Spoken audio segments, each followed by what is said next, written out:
Welcome to my channel. ఈరోజు అమ్మ వంటల రుచిలో ఆరోగ్యకరమైన ఉల్లిపాయ కషాయం ఏ విధంగా తయారు చేయాలో చూద్దాం. ముందుగా ఒక స్టీలు పాత్రలో 1 గ్లాసు వాటర్ వేసుకొని మరిగించుకోవాలి. నీళ్లు మరిగిన తర్వాత 5 లేదా 6 చిన్న ఉల్లిపాయలను దంచుకొని వేసుకోవాలి. మరీ మెత్తగా కాకుండా కొంచెం కచ్చాపచ్చాగా దంచుకొని వేసుకోవాలి. దంచుకున్నటువంటి ఉల్లిపాయలను వేసుకోవాలి.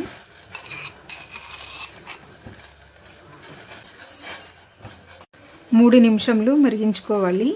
3 నిమిషాలు మరిగించుకున్న తర్వాత స్టవ్ ఆఫ్ చేసుకొని మూత పెట్టుకొని 2 నిమిషాలు ఉంచాలి.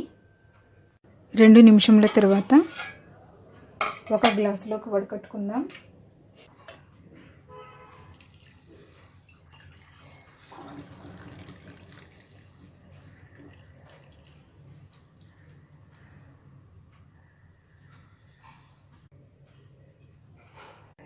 ఉల్లిపాయ కషాయం రెడీ అయ్యింది. ఇది ఆరోగ్యానికి చాలా మంచిది.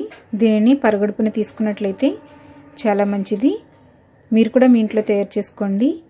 ఈ వీడియో మీకు నచ్చినట్లయితే లైక్ చేయండి, మీ ఫ్రెండ్స్కి షేర్ చేయండి. మరిన్ని వంటల కోసం నా ఛానల్ని సబ్స్క్రైబ్ చేసుకోండి.